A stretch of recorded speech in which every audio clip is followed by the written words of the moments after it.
Earlier we saw how to set a breakpoint, and the breakpoints give you the ability to pause execution of your application. Well, the question is, now what do you do? And the answer is you get information on what's happening. Now you may just want to step through the code one line of code at a time and make sure that the right code's executing, but you'll often typically want to see the value of variables and expressions and be able to explore the state of various objects. And there are a couple things Visual Studio provides to give you the ability to do that. The first are data tips. Data tips appear as a tooltip when you hover the mouse over an object, and they're called data tips because they show you the data. You can use these to display simple values such as strings and integers, so the contents of a text box, the value of a variable. Data tips can also display complex values such as arrays or data or classes. There are also visualizers for when the data tip isn't enough. So if you want to know the value of an integer variable, you hover over that variable and you see 14. That tells you what you need to know. There are times when it's not very easy to see the values in a data tip, and in those instances you can use a visualizer. And the visualizer displays values in a dialog box. There's a text visualizer, there's an XML visualizer, an HTML visualizer, and a dataset visualizer.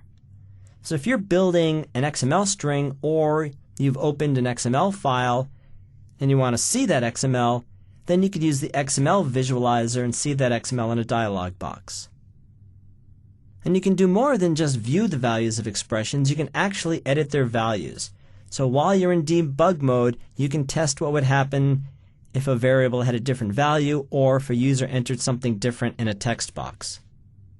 In addition to the data tips and the visualizers, there are various debugging windows that you can use to see what's going on in your application. You can add variables and expressions to the watch window, and Visual Studio will update that window as these change. If you want to see one variable or expression at a time, you can use the Quick Watch dialog box. The Locals window displays variables or expressions that are local to the method you're in. And the Autos window displays variables or expressions used in the current and the previous line of code. And then you can use the Immediate window to evaluate expressions during debug mode. So if you wanted to see the value of a variable or what the value of that variable would be if it were doubled, you could type that into the Immediate window and see the results. Another very handy feature is called EditContinue, and this gives you the ability to make changes to your code during break mode. So the nice thing about this is you wouldn't need to stop and restart the application. You can make code changes on the fly. Most of the changes you want to make are allowed, but there are restrictions. You can't change the name or the type of a variable. You can't change the lower or upper bound of a for statement. You can't change the iterator in a for each loop. You can't add, rename, or remove classes. You can't add properties or methods that aren't private. You can't remove an event handler. So a lot of structural things you can't change, but things you might want to do in a single line of code you certainly can. So let's go see a demo of evaluating expressions and using EditContinue while we're debugging an application. I've got the products form open in the debugging applications project.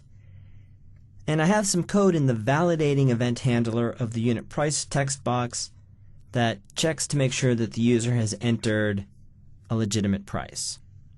Let's go take a look at that code. The first thing I want to do is check to see that the user didn't enter an empty string and that the user didn't enter a bunch of text. And then if the user entered something that can be expressed as a decimal, I want to check to make sure that that's not less than 0. So now I'm going to run this code and call up the products form. And now I want to test all three conditions: empty string, text, and negative prices. So the first thing I'll do is enter text, tab off this, and now we break at this point. Well, I want to be able to see the values of variables, so I can hover over unit price text box and I can see that the value is DSA. I can hover over real DEC and see that the value there is 0. So I know that the value here is DSA, which is not string empty, So I would then test this decimal try parse. Is the data type of DSA equal to the data type of 0? And the answer is no, and so I would now display the message box, please enter a price. Okay, so I've tested entering text. I now want to test entering an empty string. Well, what I could do is continue to run this, go back, dismiss the message box, go back to the form, enter an empty value, tab out, come back in, and continue testing. Or what I can do is test all three scenarios at once. Because I can hover over unit price text box.text, and then if I right-click on the data tip, I can edit it. So I'm going to edit this value, and I'm going to enter a text string. Now, I've changed the value of this, and I can test this line of code and see that the message box would appear. Now drag it back, right-click the data tip, select Edit Value, and do the empty string. Click Step Over, see that the message box would appear. Drag the execution arrow back, and once again, right-click on the data tip, Edit Value, enter 25, and now test that condition. So by using the ability to change the data types, I can change the values of variables or the contents of text boxes and test a number of conditions in one place, and I don't have to bounce back and forth between my code and the form. Let's look at another method in here, and that is the price sort button. So out on the form, I can sort by price, and when I check that, I'm going to call this code in here. And I've put a breakpoint on this line of code. So we'll run this, click Products Form, and click Sort by Price, and now we break in here. So this code is going to set the sort property of the product's binding source to unit price. The product's binding source takes the data in the products table and binds it to controls on the form. So when I set the sort equal to unit price, then the products in the form will be sorted by unit price. Then I've got two variables, low price and high price, which are decimals. Those are set to 0. And then I'm going to get an instance of the products row class from the data set. I'm going to move to the first record in the products table, and now I want a reference to that product. The current property of product's binding source returns an object, and so I'm going to cast that to a data row, get the row from it, cast it to an instance of the strongly typed products row class, and now when I run that, product row is a reference to that product. So I can expand that, and I can see information in the various columns, product name, quantity per unit, reorder level, etc. Notice the magnifying glasses next to the product name and the quantity per unit. These are visualizers. If I click on this, then I can see that information in a visualizer. This happens to be text, so I'll see it in the text visualizer. There are other visualizers. I could choose XML or HTML if this were XML or HTML. There's also a visualizer next to the table, and if I click that, then that brings up the dataset visualizer. And this gives me the ability to view the data in the tables for each table in the dataset that currently has data.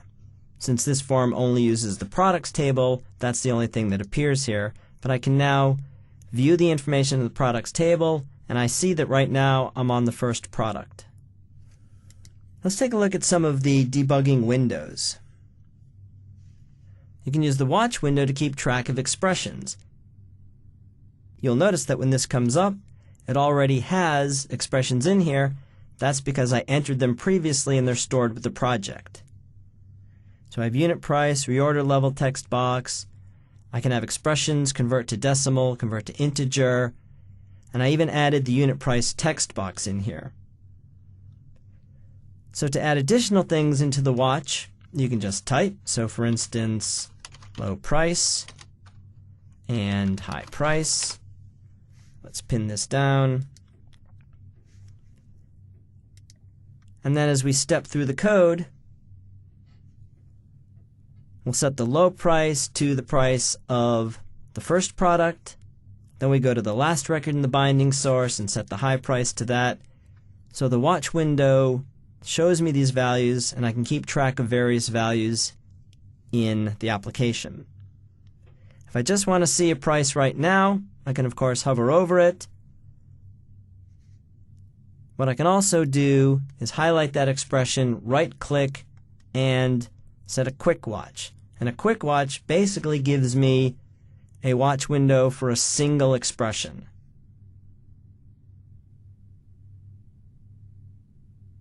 Okay, we'll close that. The locals window shows me variables and expressions that are in this procedure. So I have a high price variable, a product row variable, where'd it go? And a low price variable. Those show up in the locals window. The sender is the radio button that I checked, the price sort radio button, because that's what triggered this event. And then this refers to the product's form. And so I could, if I wanted to, explore the various properties of that, which would be all of the controls and other properties. So the locals window shows me variables that are local to the current method I'm on. The autos window shows me variables and expressions used on the current line of code. Here we are. So the current line of code, high price is in there, product row unit price is in there, and on the previous line of code, product row, product's binding source, and this referring to the form. So if I now move to the next line of code, then the contents of the autos will change.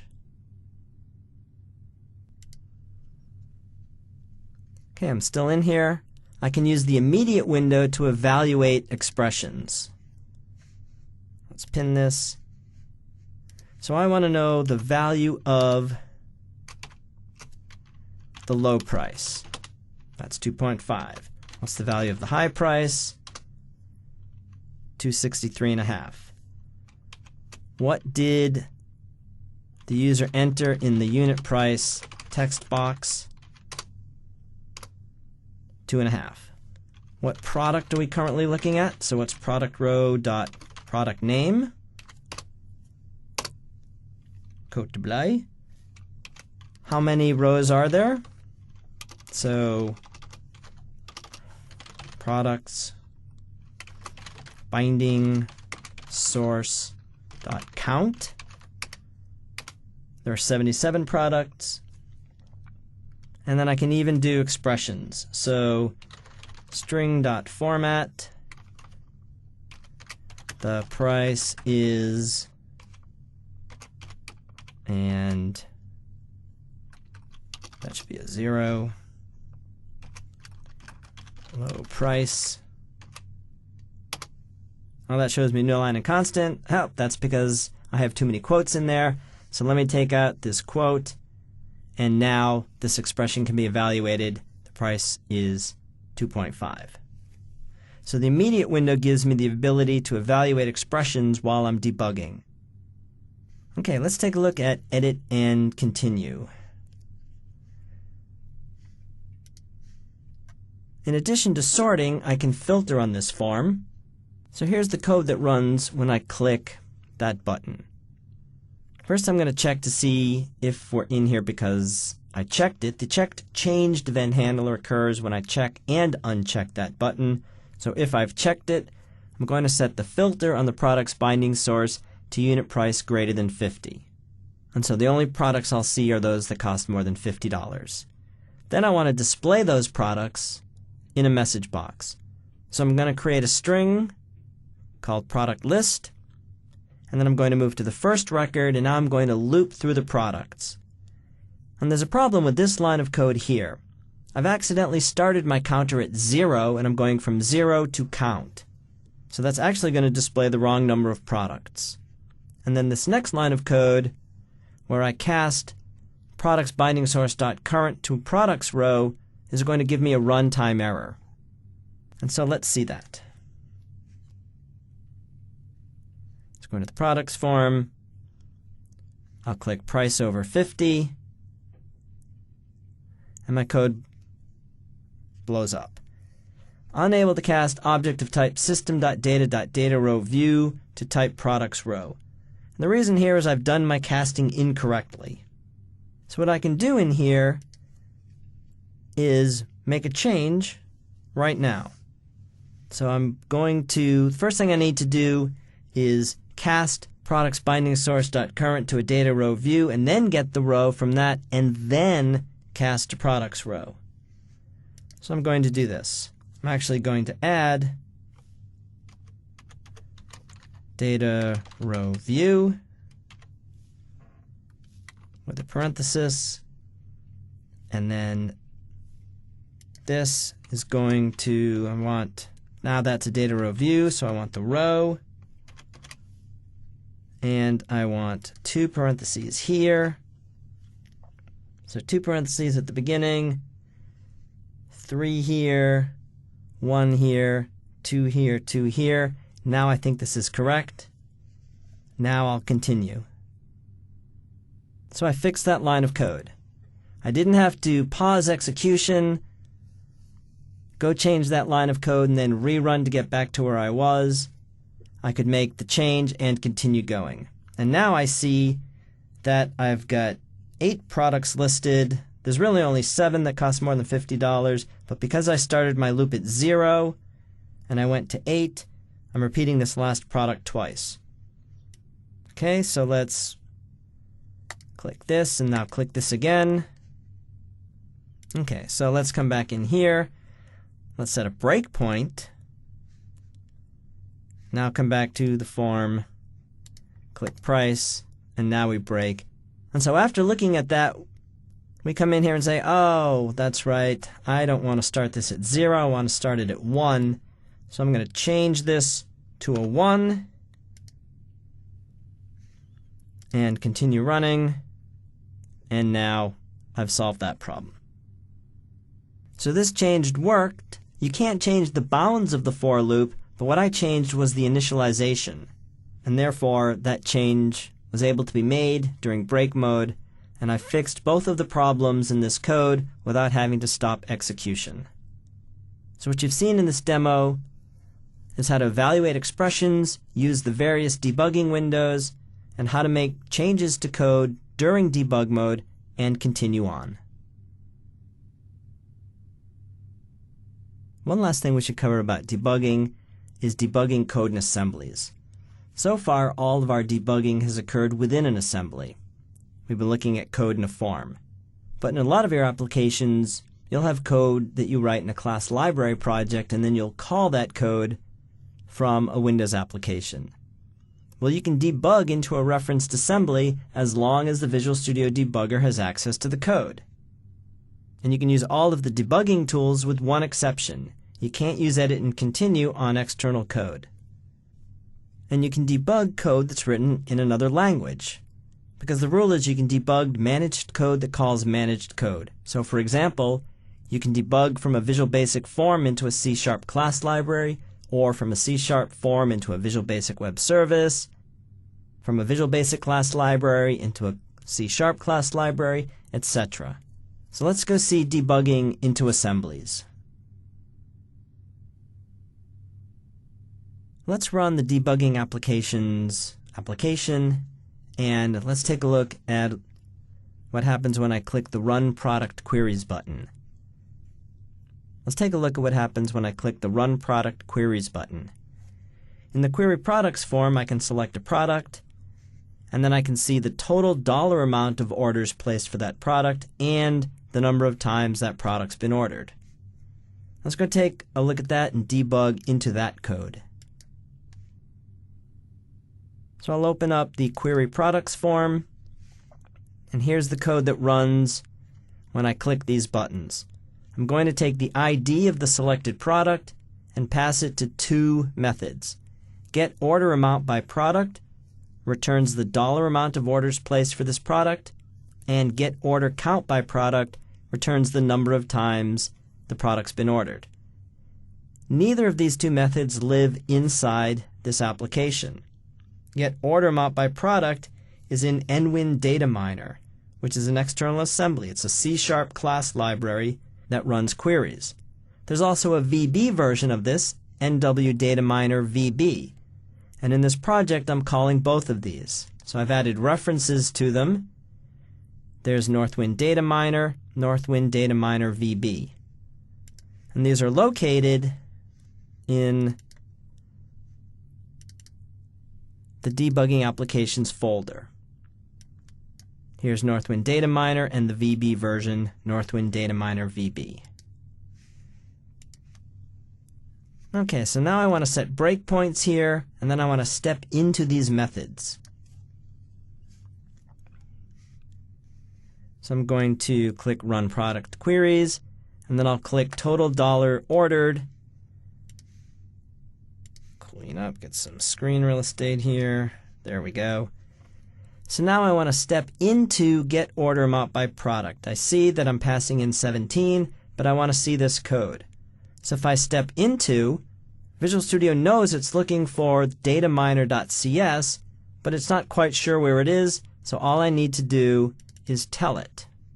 And then I can see this code. I'm now in the GetOrderAmountByProduct method in the dataminer class. And I have access to all of the debugging tools I can step into, step over. I can see the locals window, the watch window, etc. I can run to cursor. I can do everything I need.